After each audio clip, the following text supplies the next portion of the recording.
अस्सलाम वालेकुम। Welcome back to our training session of auto industry. ये हमारा सेशन नंबर 2 है। फर्स्ट सेशन में हमने बात की थी ऑटो इंडस्ट्री के इंट्रोडक्शन के हवाले से, बी फोर्ड के इंट्रोडक्शन के हवाले से, स्टॉक और ऑक्शन के इंट्रोडक्शन के हवाले से। ठीक है। अच्छा, अब सवाल ये आता है कि काम होता कैसे है। ठीक है, अगर एक कस्टमर है तो वो कस्टमर जो है अपनी परचेस जो वो कैसे करता है, और अगर जो एजेंट है, जैसे हम काम करेंगे, हम सेल्स करेंगे, तो हम सेल्स जो कैसे करेंगे, क्या पैटर्न है, क्या प्रोसीजर है, तो आज हम उस हवाले से बात करेंगे। ठीक है, हाउ टू बाय। ठीक है, तो ये हमारा सेशन नंबर 2 है। उम्मीद है आप लोगों ने फर्स्ट सेशन देख लिया होगा। ठीक है, ये ज़रूरी है कि स्टेप बाय स्टेप हम सारे सेशंस जो हैं देखते जाएं, वरना बीच से कोई भी चीज़ समझ में नहीं आएगी। ठीक है, तो अब हम शुरू करते हैं हमारा सेशन नंबर 2, जो कि हाउ टू बाय का है। ठीक, अब पहले मैं आप लोगों से एक सवाल ये करता चलूँ कि कभी आप लोगों ने ई कॉमर्स वेबसाइट्स देखी हैं, जैसे कि दराज हो गई, अलीबाबा हो गई, ठीक है, अमेज़न हो गई, ईबे हो गई, ये सारी ई कॉमर्स वेबसाइट्स हैं। ठीक है, अब यहाँ पे भी सेम सेम चीज़ें होती है जैसे हमारी वेबसाइट पे है। ठीक है, ये जो मैंने आपके सामने वेबसाइट खोली हुई है वो बी फोर्ड की ऑफिशियल वेबसाइट है, www.bforward.jp। ठीक है, जो हम स्टॉक की बात कर रहे थे, आपको बी फोर्ड का सारा स्टॉक, गाड़ियों का जितना भी स्टॉक है वो आपको यहाँ पे दिख जाएगा। ठीक है, स्टॉक ना सिर्फ जापान का होता है, बल्कि यहाँ पे सिंगापुर, यूके, कोरिया और भी कहीं से जो है ना मुल्क का आपका स्टॉक यहाँ पे दिख जाएगा। ठीक है, जापान का स्टॉक तकरीबन हमारा अपना है, बाकी जो सिंगापुर, यूके और थाईलैंड वगैरह का जितना भी स्टॉक है वो उनके वेंडर्स का होता है। ठीक है वो भी हमारा स्टॉक, हम उसे बेच भी सकते हैं, हम उसे प्रमोट भी कर सकते हैं। ठीक है। लेकिन ऑन स्टॉक और सप्लायर स्टॉक का एक फ़र्क होता है। ठीक है, जो बी फोर्ड ने अपने कैपिटल से जो स्टॉक ख़रीदा हुआ है उसको ऑन स्टॉक कहते हैं बी फोर्ड का, और जो सिर्फ वो बी फोर्ड प्रमोट कर रहा है, ठीक है, वो अदर सप्लायर स्टॉक कहलाता है। तो फिर इस हवाले से भी हम बाद में बात करेंगे। ये मैंने आपको हल्का बहुत इसका रिव्यू दे दिया। ठीक है, अब हम आते हैं अपने हाउ टू बाई की तरफ। तो ये जो वेबसाइट आप सामने देख रहे हैं ये बी फोर्ड की है, इसमें सारा स्टॉक जो है, सारी प्रोडक्ट्स लगी हुई हैं जो जो अवेलेबल हैं। ठीक है, तो इसी तरह जैसे मैं आपसे ये कह रहा था कि जैसे दराज और ई कॉमर्स वगैरह के होते हैं, तो आप लोगों ने ये तो यूज़ की होंगी। ठीक है, मोस्ट कॉमनली जो है हमारे पाकिस्तान में यूज़ होती है वो दराज की वेबसाइट यूज़ होती है। तो अब दराज से, जैसे हम कस्टमर हैं, हम दराज पे जाते हैं कोई चीज़, कोई प्रोडक्ट ख़रीदने के लिए, तो क्या प्रोसीजर होता है। ठीक है, पहले तो हम जो है ना अपनी रिक्वायरमेंट के मुताबिक वो प्रोडक्ट हम सर्च करते हैं। ठीक है, उसको सेलेक्ट करते हैं। ठीक है, फिर उसको जो प्रोडक्ट हमें पसंद आती है और प्राइस हमें समझ में आती है, हम उसको ऐड टू कार्ट करते हैं। ठीक है, add to cart basically function इसका यूज़ होता है कि एक प्रोडक्ट जो है हम उसको परचेज़ करने का इरादा कर चुके हैं, तो हम उसको जो है ना ऐड टू कार्ट कर लेते हैं ताकि वो हमारे पास सेव हो जाए। मीनवाइल हम दूसरी प्रोडक्ट्स भी देख लेते हैं, अगर नहीं तो वो जो हमने प्रोडक्ट सेलेक्ट की थी वो ऐड टू कार्ट में हमारे पास सेव होती है। ठीक है, तो फॉर एग्जांपल हमने प्रोडक्ट सेलेक्ट कर ली दराज पे, हमने उसको ऐड टू कार्ट कर लिया। ठीक है, अब हमें कुछ और नहीं चाहिए, हम ऐड टू कार्ट के सेक्शन में जाएंगे। ठीक है, फिर वहाँ से अपनी डिटेल्स वहाँ पे पुट करेंगे।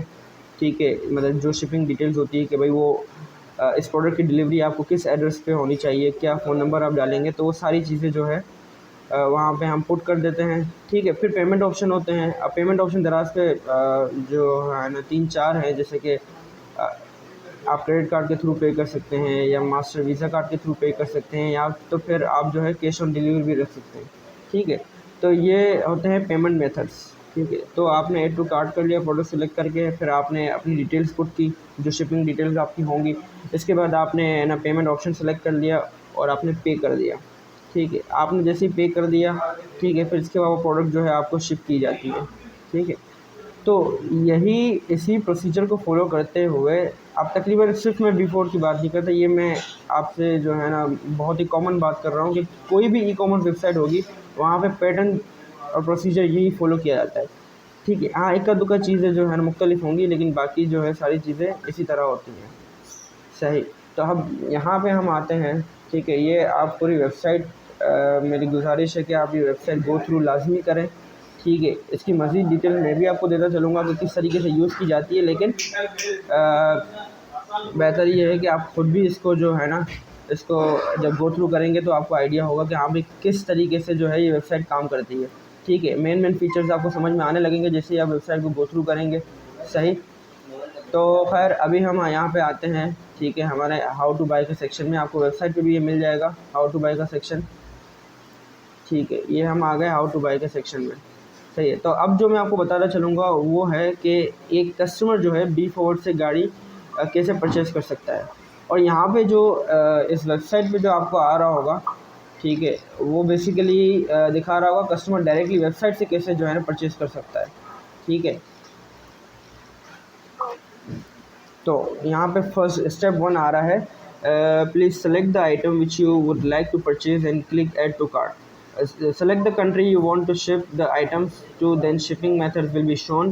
Please select your preferred shipping method. The shipping method of some items is fixed and cannot be changed.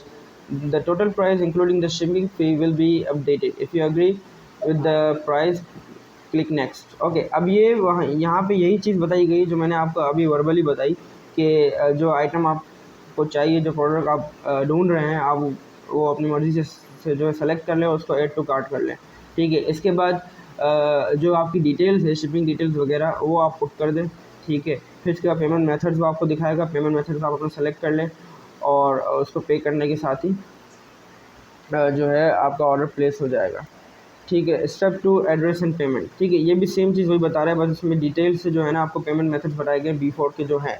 ठीक है, तो यहाँ स्टेप 1 तक क्लियर है। ठीक है, स्टेप 2 को मैं जो है ना मज़ीद आपको जो है एक्सप्लेन करता चलूँ कि अब ये आपको बता रहा है कि पेमेंट के मेथड्स बी फॉरवर्ड के क्या क्या हैं। ठीक है, अब ये मेन है हमारे लिए ये बात समझना कि बी फॉरवर्ड कौन कौन से पेमेंट मेथड जो है एक्सेप्ट करता है। ठीक है, क्योंकि कल को जब आप क्लाइंट डीलिंग करेंगे तो ये चीज़ आपको लाजमी पता होनी चाहिए कि आप क्लाइंट को कौन कौन से पेमेंट मेथड्स जो है आप दे सकते हैं। ठीक है, अगरचे क्लाइंट ऑलरेडी बी फॉरवर्ड से बाइंग कर रहा है तो उसको पता होगा भाई कौन कौन से पेमेंट मेथड्स यूज़ होते हैं। अगर वो नया कस्टमर है तो उसको नहीं आइडिया होगा कि भाई यहाँ बी फॉरवर्ड कौन कौन से पेमेंट मेथड जो है एक्सेप्ट करता है। ठीक है, तो पहला यहाँ पे हमारा आता है बैंक ट्रांसफ़र। ठीक है, बैंक ट्रांसफ़र सिंपल है कि जो हम जो है ना कस्टमर को, ठीक है, हर एक प्रोडक्ट की जब एक कस्टमर परचेज़ कर रहा होता है उसको उस चीज़ की इन्वॉइस दी जाती है। ठीक है, इन्वॉइस के अगेंस्ट ही सारी पेमेंट होती है। जैसे इसी फील्ड में ही मैं हर फील्ड के हवाले से बात कर रहा हूँ। जब पेमेंट्स की बात आती है तो एक इन्वॉइस जो है जनरेट की जाती है और दी जाती है सामने वाले बंदे को। ठीक है, तो पहला जो ऑप्शन है जो पेमेंट ऑप्शन जो बी फॉर एक्सेप्ट करता है वो है बैंक ट्रांसफ़र का। ठीक है, बैंक ट्रांसफ़र कस्टमर बैंक के थ्रू जाके करता है। ठीक है, अब इस बैंक ट्रांसफ़र में एक और चीज़ मैं इंक्लूड करता चलूँ कि ज़रूरी नहीं है कस्टमर बैंक जाके वहाँ पे पेमेंट करा रहा है। ठीक है, बैंक ट्रांसफ़र में दो चीज़ें आती हैं, एक तो कस्टमर बैंक जाके वहाँ जाके पेमेंट कराए बैंक में, या तो फिर अगर उसका ऑनलाइन बैंकिंग सिस्टम है तो वो ऑनलाइन भी जो है पेमेंट करवा सकता है। ठीक है, तो ये दोनों बैंक ट्रांसफ़र्स में ही आएंगे। सही। सेकंड है पेपाल। ठीक है, पेपाल एक डिफरेंट ऑर्गेनाइजेशन है जो कि इंटरनेशनली यूज़ की जाती है और जो है कस्टमर इजीली जो है उसके थ्रू पेमेंट कर सकता है। ठीक है, उसके ऑलरेडी उसको पहले डिपॉजिट करवाना पड़ता है अपने पेपाल के अकाउंट में पैसे और फिर वो उसके थ्रू पेमेंट करता है। तो ये पेपाल पेमेंट ऑप्शन भी हम एक्सेप्ट करते हैं। ठीक है, थर्ड है क्रेडिट कार्ड। ये एक ऐसा पेमेंट मेथड है, ठीक है, जो कि बिल्कुल ही क्लियर है, क्रेडिट कार्ड। ठीक है, अब वो किसी भी कस्टमर के पास हो सकता है और वो उसके थ्रू पेमेंट कर सकता है, इसमें कोई रॉकेट साइंस नहीं है। ठीक है, तो ये 3 पेमेंट ऑप्शन जो है यहाँ पे आ गए हैं, बैंक ट्रांसफ़र, सेकंड है पेपाल और थर्ड है क्रेडिट कार्ड। ठीक है, 3 बैंक पेमेंट ऑप्शन जो है वो बी फॉरवर्ड एक्सेप्ट करता है। इसके अलावा 1-2 और है, वो कंट्री के लिहाज से होते हैं, उसको हम बाद में समझेंगे। ठीक है, अब स्टेप 3 है shipping schedule. We will inform you of the shipping schedule by email, air freight, sea freight. ठीक है, अब यहाँ पे शिपिंग शेड्यूल में इन्होंने 2 कैटेगरी शो की हैं, एयर फ्रेट और सी फ्रेट। ठीक है, अब फर्स्ट तो मैं आपको ये बताना चलूँ कि जितनी भी गाड़ियाँ होती हैं, ठीक है, फॉर एग्ज़ाम्पल बिफोर से एक कस्टमर जो है गाड़ी परचेज़ कर रहा है, वो जापान के यार्ड में खड़ी हुई है, तो ऑब्वियस सी बात है कि वो उस गाड़ी की शिपमेंट जो है वो सी फ्रेट के ज़रिए होगी, यानी समंदर के ज़रिए होगी। ठीक है, लेकिन जो उसके डॉक्यूमेंट्स वगैरह होते हैं, ठीक है, वो कुरियर होते हैं एयर फ्रेट के थ्रू, यानी एरोप्लेन के थ्रू। ठीक है, तो ये एयर फ्रेट और सी फ्रेट इसको कहते हैं, यानी जो शिपमेंट जो है किसी एरोप्लेन के थ्रू आ रही है उसको एयर फ्रेट कहा जाएगा और जो समुद्र के ज़रिए आ रही है उसको सी फ्रेट कहा जाएगा। सही। अब स्टेप नंबर 4 है डिलीवरी एंड कलेक्शन। ठीक है, अब जैसे कि आपकी पेमेंट हो गई, ऑर्डर आप जो है कब का स्टार्ट में प्लेस कर चुके थे, अब आपका ऑर्डर भी जो है वो भी आपको गिवन टाइम के अंदर पहुंच जाएगा। ठीक है, आपके पोर्ट तक, सी पोर्ट के थ्रू। ठीक है, और इसी के साथ साथ डॉक्यूमेंट जो है वो भी आपको डिलीवर हो जाएंगे एयर फ्रेट के थ्रू। ठीक है, यानी कुरियर सर्विस के थ्रू। तो यहाँ पे स्टेप्स होते हैं कंप्लीट, और ये एक ऑर्डर जो है यहाँ पे कंप्लीट होता है।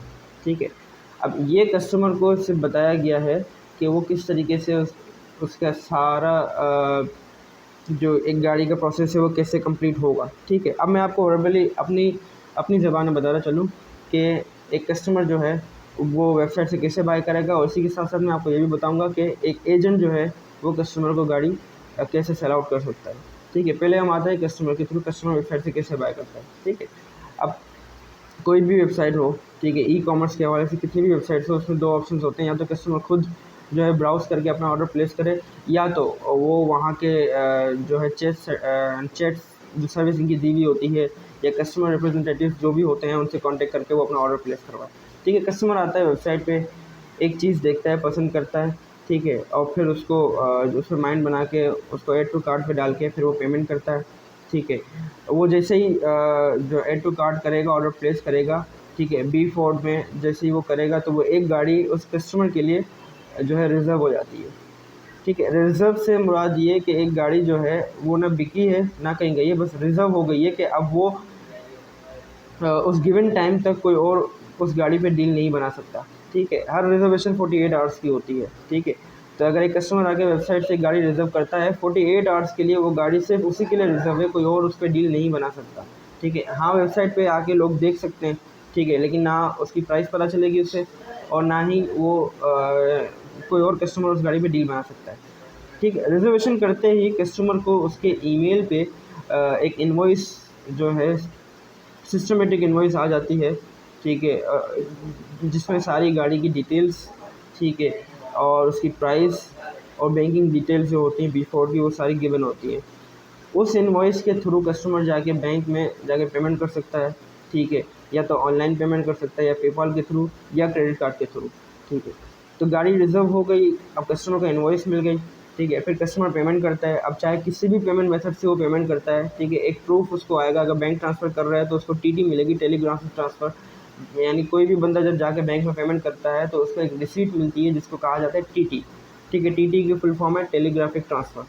ठीक है, वो टीटी एक प्रूफ होता है कि हाँ भाई एक कस्टमर ने पेमेंट जो है कर दी है। ठीक है, अगर पेपाल करता है, पेपाल के थ्रू ट्रांजेक्शन कर रहा है तो उसका भी स्क्रीनशॉट आ जाता है मोबाइल पे। ठीक है, और अगर क्रेडिट कार्ड के थ्रू पे कर रहा है उसका भी स्क्रीनशॉट आ जाता है, और बाकायदा ईमेल कन्फर्मेशन भी आ जाती है। ठीक है, तो अब पेमेंट हो गई, अब प्रूफ ऑफ पेमेंट भी आ गया। ठीक है, फिर वो प्रूफ ऑफ पेमेंट जो है कस्टमर वो अपने बी फोर्ड के अकाउंट में जो है लॉगिन करके वो प्रूफ ऑफ पेमेंट अपलोड कर देता है। ठीक है, अब चूँकि ये इंटरनेशनल ट्रांजेक्शन है, ठीक है, तो उन फंड्स को रिफ्लेक्ट होने में कुछ टाइम लगता है, 24 आवर्स टू 48 आवर्स। ठीक है, यानी 24 से 48 घंटे लगते हैं एक इंटरनेशनल ट्रांजेक्शन को रिफ्लेक्ट होने में, कि एक कस्टमर ने, फॉर एग्जांपल, एक कस्टमर ने अफ्रीका से पेमेंट करवाई है, तो यूजुअली जो है 24 आवर्स लगेंगे उस पेमेंट को जापान के अकाउंट में पहुंचने तक। अब जैसे ही अब कस्टमर ने ऑलरेडी जो है प्रूफ ऑफ पेमेंट अपलोड किया हुआ है, तो बी फॉरवर्ड जो है उस प्रूफ ऑफ पेमेंट को गो थ्रू कर लेता है। फिर जैसे ही वो पेमेंट उनके अकाउंट में रिफ्लेक्ट होती है, वो उस प्रूफ ऑफ पेमेंट से उस पेमेंट को मैच कर लेते हैं कि हाँ, ये इसी पेमेंट के अगेंस्ट जो है ये फ़ंड हमारे पास आए हैं। ठीक है, तो फिर यहाँ तक पेमेंट का प्रोसीजर हो गया कंप्लीट। ठीक है, अब बात आएगी एलोकेशन की। जो फंड्स कस्टमर ने भेजे हैं, ठीक है, एक गाड़ी के अगेंस्ट, वो फंड्स जब बी फॉरवर्ड को रिसीव होते हैं तो बी फॉरवर्ड वो फंड्स जो है उस गाड़ी के ऊपर एलोकेट जो है कर देता है। ठीक है, अच्छा, अब एक और यहाँ पे क्वेश्चंस, एक कन्फ्यूजन मेरे जहन में आ रही, जब मैंने काम सीखा था मेरे जहन में आई थी, तो मैं वो कन्फ्यूजन आपको जो ऑलरेडी क्लियर करता चलूँ कि अब एक कस्टमर, ठीक है, जो चीज़ उसके सामने नहीं है वो चीज़ वो परचेज़ कर रहा है। ठीक है, और उसने पेमेंट भी कर दी, अब उसको ये सिक्योरिटी कैसे मिलेगी कि भाई उसकी पेमेंट जो है वो सेफ़ली पहुंच गई है, और जो उसने ऑर्डर किया है वो भी ऑर्डर जो है सेफ़ली जो है प्रोसेस हो रहा है, क्योंकि बीइंग अ कस्टमर उसके जो है दिल में 10 किस्म के खदशात आएंगे कि भाई क्या मेरे साथ फ्रॉड तो नहीं हो रहा, क्या मेरे साथ स्कैम तो नहीं हो रहा। तो इस वजह से B4 ने एक चीज़ जो है जनरेट की है, उसको कहते हैं कैप, CAP। इसकी फुल फॉर्म है कार अराइवल प्रोग्रेस, ठीक है, यानी गाड़ी पहुंचने का स्टेटस इसको कहते हैं, ठीक है। तो कैपलिंग जो है वो जनरेट हो जाता है जैसे ही फंड्स आ गए, उस गाड़ी के ऊपर एलोकेट हो गए, तो B4 एक जो है कैपलिंग जनरेट करके कस्टमर को भेज देता है कि कस्टमर, वो कैपलिंग बेसिकली एक लिंक है, उस लिंक पे जाके कस्टमर अपनी गाड़ी का सारा स्टेटस देख सकता है कि भाई इस गाड़ी पे कितने प्रोसेस हो गए हैं और कौन कौन से प्रोसेस रहते हैं। तो इस चीज़ से कस्टमर को सेटिस्फेक्शन मिल जाती है कि हाँ भाई मेरे ऑर्डर पे काम हो रहा है और सारी चीज़ें सेफली हो रही है, ठीक है। तो वो होता है कैपलिंग। अब यहाँ तक क्लियर है, ठीक है। गाड़ी कस्टमर ने रिज़र्व की, फिर उसको इनवॉइस गई, फिर उसने पेमेंट की, और फिर जैसे ही पेमेंट आ गई उसको कैपलिंग दे दिया गया, ठीक है, यहाँ तक। अब इसके बाद हम आते हैं कुछ ज़रूरी डॉक्यूमेंट्स। ये डॉक्यूमेंट्स वो है जो कि कस्टमर के लिए नेसेसरी होते हैं, क्योंकि जब उसकी गाड़ी उसके कंट्री पहुंचेगी तो ऑब्वियसली उसको उस गाड़ी की ड्यूटीज़ वगैरह पे करनी होंगी और फिर उसको उस गाड़ी की रजिस्ट्रेशन भी करनी होगी, ठीक है। अब जब तक डॉक्यूमेंट्स नहीं होंगे तब तक उस गाड़ी की रजिस्ट्रेशन नहीं हो सकती, ठीक है। डॉक्यूमेंट्स बहुत ही ज़रूरी होते हैं किसी भी चीज़ के, चाहे गाड़ी हो या कोई और प्रोडक्ट हो, ठीक है, डॉक्यूमेंट्स लाजमी होते हैं। तो अब कैपलिंग खुल गया। अब कैपलिंग खुलने के बाद सबसे पहला जो है, सबसे पहला और ज़रूरी जो डॉक्यूमेंट है वो है एक्सपोर्ट सर्टिफिकेट, ठीक है। एक्सपोर्ट सर्टिफिकेट, या इसको आप कह लो डी रजिस्ट्रेशन सर्टिफिकेट, ठीक है। एक्सपोर्ट सर्टिफिकेट, अब कोई भी चीज़ जापान में कोई भी गाड़ी जब एक्सपोर्ट के लिए रखी जाती है तो ऑलरेडी उसका एक्सपोर्ट सर्टिफिकेट वहाँ से जापान से बना हुआ होता है, ताकि वो ये चीज़ को क्लेम कर सके कि हाँ भाई ये गाड़ी एक्सपोर्ट के लिए है, ठीक है। और यही चीज़ जो है कस्टमर को काम आती है जब वो अपने कंट्री में उस गाड़ी की दोबारा रजिस्ट्रेशन करवाता है, तो उसको इस चीज़ की नीड पड़ती है। तो एक्सपोर्ट सर्टिफिकेट सबसे पहला जो है वो कस्टमर के कैपलिंग पे अपलोड हो जाएगा, ठीक है। अब वो ओरिजिनल डॉक्यूमेंट नहीं होगा, वो सिर्फ एक कॉपी होगी, एक सॉफ्ट कॉपी होगी जो कि उसके कैपलिंग पे अपलोड हो जाएगा, ताकि कस्टमर को सेटिस्फेक्शन हो जाए कि हाँ भाई डॉक्यूमेंट्स मेरे पास रिसीव हो रहे हैं, ठीक है। जो ओरिजिनल डॉक्यूमेंट्स होते हैं वो कस्टमर को, मैंने जैसे आपको पहले ही बताया कि वो एयर फ्रेट के थ्रू यानी कुरियर के थ्रू कस्टमर को जो है पहुँचाए जाते हैं, ठीक है, लेकिन वो बाद में, अभी नहीं। तो एक्सपोर्ट सर्टिफिकेट अपलोड हो गया, ठीक है। यहाँ पे हो गया पहला और ज़रूरी डॉक्यूमेंट, ठीक है। अच्छा, एक और चीज़ मैं आपको बताना चलूँ, डॉक्यूमेंट्स में आपको जो भी जो है स्पेसिफाई करूँगा कि ये ज़रूरी डॉक्यूमेंट्स है, ये आपने याद रखने हैं, क्योंकि ये बहुत ही अहम होते हैं और ये आपके प्रोसेस का हिस्सा है, सही। तो अब कैपलिंग खुलने के बाद सबसे पहला डॉक्यूमेंट कैपलिंग पे अपलोड होता है एक्सपोर्ट सर्टिफिकेट का, ठीक है। एक्सपोर्ट सर्टिफिकेट अपलोड हो गया। अब इसके बाद सेकंड प्रोसेस होता है। अब सेकंड प्रोसेस जो है जो स्टेप होता है इस प्रोसीजर का, हाउ टू बाय का, वो डिपेंड करता है कंट्री के ऊपर। अब कुछ कंट्रीज़ ऐसे हैं जहाँ पे इंस्पेक्शन ज़रूरी है, और कुछ कंट्रीज़ ऐसे हैं जहाँ पे इंस्पेक्शन ज़रूरी नहीं है, यानी कहीं पे इंस्पेक्शन के साथ गाड़ी जा रही है और कहीं पे इंस्पेक्शन के बगैर। इंस्पेक्शन होती क्या है पहले तो ये समझते चले। इंस्पेक्शन यानी एक चीज़ को इंस्पेक्ट करना, ठीक है, एक चीज़ की जांच पड़ताल करना, ठीक है। अब एक कंट्री से उठ के, ठीक है, एक गाड़ी जो है दूसरे कंट्री जा रही है, तो हर कंट्री की डिफरेंट पॉलिसीज़ होते हैं। हर कंट्री चाहता है कि उनके मुल्क में अगर कोई चीज़ आ रही है तो वो चीज़ यहाँ आके वहाँ के एनवायरनमेंट को पोल्यूट ना करे, आलूदा ना करे। तो इस वजह से वो जो है इंस्पेक्शन को ज़रूरी करार देते हैं कि भाई कोई भी गाड़ी अगर हमारे मुल्क में इंपोर्ट होकर आ रही है तो उसकी इंस्पेक्शन होनी चाहिए, ताकि ये चीज़ वाज़ेह हो जाए कि वो गाड़ी में कोई मसला तो नहीं है, वो गाड़ी हर लिहाज से ओके है कि नहीं। तो इस वजह से इंस्पेक्शन की जाती है, और इंस्पेक्शन की बेसिक मीनिंग यही है कि जांच पड़ताल करना गाड़ी की, ठीक है। और ये इंस्पेक्शन जो है जापान में होती है, गाड़ी शिप होने से पहले ये इंस्पेक्शन की जाती है, ठीक है। इसलिए इसको ये भी कहा जाता है प्री शिपमेंट इंस्पेक्शन। तो अगर इंस्पेक्शन है, जिस कंट्री में गाड़ी जा रही है वहाँ पे इंस्पेक्शन है, तो एक्सपोर्ट सर्टिफिकेट अपलोड होने के बाद गाड़ी को जापान वाले भेजते हैं इंस्पेक्शन के लिए, ठीक है। इंस्पेक्शन के लिए भेजते हैं, और इंस्पेक्शन के बाद एक सर्टिफिकेट जो है इंस्पेक्शन कंपनी के तवस्सुल से दी जाते हैं कि भाई ये गाड़ी का इंस्पेक्शन सर्टिफिकेट आ गया है और ये इसमें इंस्पेक्शन पास जो है कर ली है। अब कोई मसला होगा तो वो उस इंस्पेक्शन सर्टिफिकेट में मेंशन हो जाएगा, अगर नहीं होगा तो सारी चीज़ें क्लियर होंगी। ठीक है। और वो इंस्पेक्शन सर्टिफिकेट भी, ये भी एक बहुत ही अहम डॉक्यूमेंट है।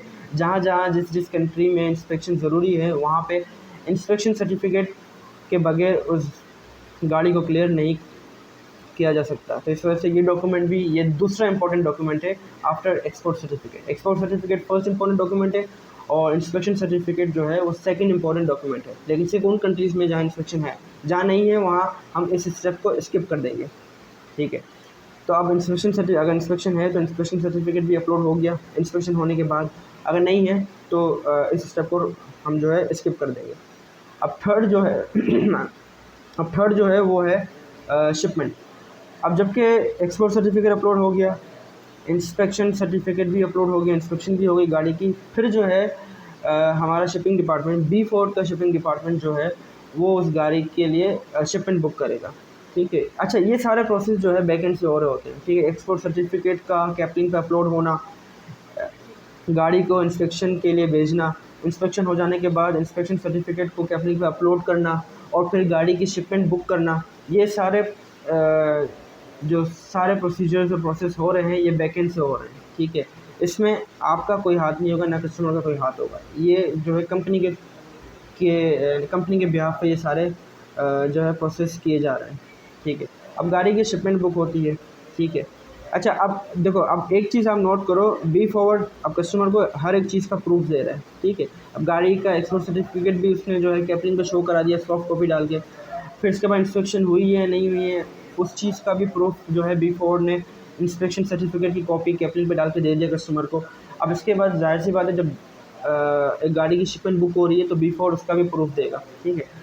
अब जब किसी भी चीज़ की शिपमेंट बुक होती है तो शिपिंग कंपनी से एक प्रूफ जो है, एक डॉक्यूमेंट हमें रिसीव होता है जिसको कहा जाता है बिल ऑफ लेडिंग, ठीक है। Bill of lading, LADING, lading, इसको शॉर्ट फॉर्म में BL भी कहा जाता है, ठीक है। तो BL जो है वो शिपिंग कंपनी से जो है रिसीव होता है, जो कि शो कर रहा होता है कि इस गाड़ी की जो है शिपमेंट बुक हो चुकी है इस शिपिंग लाइन में। डिफरेंट शिपिंग लाइंस होते हैं, डिफरेंट वेजल्स होते हैं, ठीक है। तो वो बिल ऑफ लेडिंग वो उस सारी चीज़ को मेंशन कर रहा होता है कि भाई ये इस वेजल में, वेजल कहते हैं एक शिप को, एक पानी के जहाज़ को जिसमें ये सारी शिपमेंट्स जा रही होती है, उसको वेजल कहा जाता है।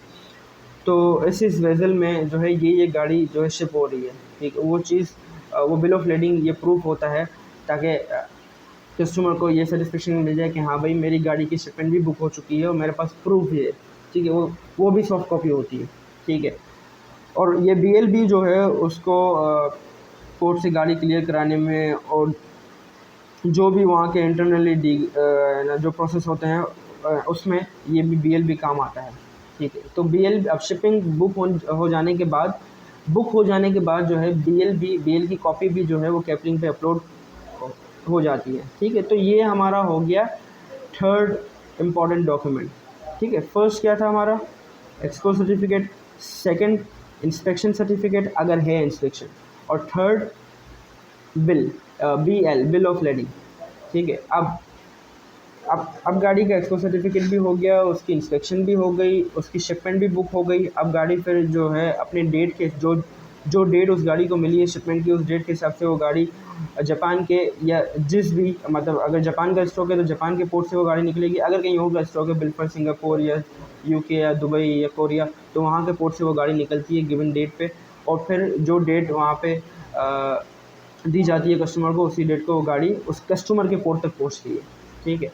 अब विद इन शिपमेंट, यानी जबकि गाड़ी जो है ऑन द वे होती है, ठीक है, उसी दौरान एक और फोर्थ डॉक्यूमेंट जो है वो हमारी कंपनी B4 की तरफ से मिलता है, ठीक है। वो होती है फाइनल इनवॉइस, ठीक है। फाइनल इनवॉइस जो है वो भी कस्टमर के कैपलिंग पे अपलोड हो जाती है, ठीक है।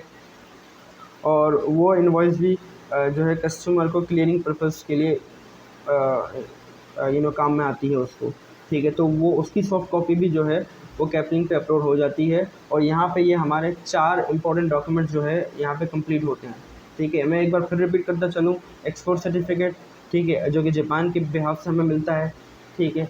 और इसके बाद इंस्पेक्शन सर्टिफिकेट जो कि इंस्पेक्शन कंपनी हमें प्रोवाइड करती है। थर्ड इंपॉर्टेंट डॉक्यूमेंट है BL बिल ऑफ लेडिंग, जो कि शिपिंग कंपनी हमें प्रोवाइड करती है। और चौथा है फाइनल इनवॉइस, जो कि बी फॉरवर्ड अपने कस्टमर को प्रोवाइड करती है। ठीक है, यहाँ पे ये चारों डॉक्यूमेंट्स हो गए। अब कस्टमर के पोर्ट तक गाड़ी पहुँचने से पहले ही जो है उसके ओरिजिनल डॉक्यूमेंट्स भी वो कस्टमर को कुरियर के थ्रू वहाँ पे रिसीव हो जाते हैं। ठीक है, वो अब B4 की जगह जगह लोकल ऑफिस है। अगर अफ्रीका की बात करें तो अफ्रीका के एक एक कंट्री में B4 का लोकल ऑफिस है। ठीक है, like Zambia, Zimbabwe, Tanzania, Uganda. ठीक है, एक एक कंट्री में वहाँ के B4 के लोकल ऑफिस है। और भी इसके अलावा भी जो कंट्रीज़ हैं और भी रीजन में जितने भी कंट्रीज़ हैं वहाँ भी जो है काफ़ी जगह B4 के लोकल ऑफिस जो है बने हुए हैं। तो उस कुरियर के थ्रू जो है वो डॉक्यूमेंट्स उस लोकल ऑफिस में रिसीव हो जाते हैं। फिर कस्टमर सिंपली जो है वो लोकल ऑफिस जाके अपनी गाड़ी के ओरिजिनल डॉक्यूमेंट्स रिसीव कर लेता है। और उन ओरिजिनल डॉक्यूमेंट्स में जो जो सॉफ्ट कॉपीज़ केपलिंग पे अपलोड की उसकी ओरिजिनल कॉपी जो है वो कस्टमर को वहाँ से रिसीव हो जाती है। Export certificate, bill of lending, inspection certificate और फाइनल इनवॉइस, वो सारे जो है ओरिजिनल डॉक्यूमेंट्स कस्टमर को वहाँ से रिसीव हो जाते हैं। ठीक है, फिर कस्टमर सिंपली जाके पोर्ट पे जाएगा, अपना क्लियरिंग एजेंट साथ रखेगा और उस गाड़ी को क्लियर करके अब वो गाड़ी जो है कस्टमर को रिसीव हो गई। तो यहाँ पे ये हमारा जो है how to buy from B4 website का जो है पूरा चैप्टर क्लोज हो गया।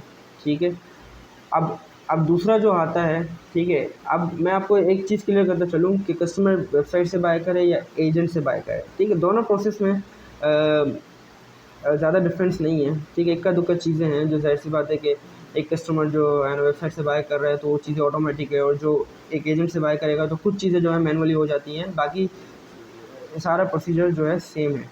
ठीक है, लेकिन अब इस वीडियो को हम यही ख़त्म करते हैं। ठीक है, हाउ टू बाय, अब इसको आप ये कर लो, ये how to buy from website था। ठीक है, अब नेक्स्ट वीडियो में मैं आपको बताना चलूँगा how to buy from B4 agent. ठीक है, सारी चीज़ें सेम ही होंगी, मैं आपको अभी से बता दूँ, बस ये कुछ चीज़ें जो है डिफरेंट होंगी। ठीक है, अब इस लिहाज से इस पूरे सेशन में अगर आपको कोई भी कन्फ्यूजन है, कोई भी क्वेश्चन है, कोई चीज़ अगर आपको समझ नहीं आ रही, या कोई मतलब और चीज़ अगर आप ऐड करना चाह रहे हैं, कुछ भी है, कोई सजेशंस या कुछ भी, तो आप जो है हमें कमेंट करके बता सकते हैं। ठीक है, लाजमी इस चीज़ को जो है गौर से समझिएगा। ठीक है, B4 की वेबसाइट को लाजमी गो थ्रू कीजिएगा। ठीक है, और किसी भी हवाले से कोई भी सवाल हो तो आप हमसे कर सकते हैं। ठीक है, इंशाल्लाह फिर हम आपको नेक्स्ट वीडियो में जो है और भी आगे जितने भी स्टेप्स हैं मैं आपको क्लियर करता चलूँगा। ठीक है, और इसके बाद वाला जो हमारा सेशन होगा वो होगा how to buy from B4 agent. ठीक है, तब तक के लिए मैं आपसे इजाज़त चाहूँगा। अल्लाह हाफ़िज़।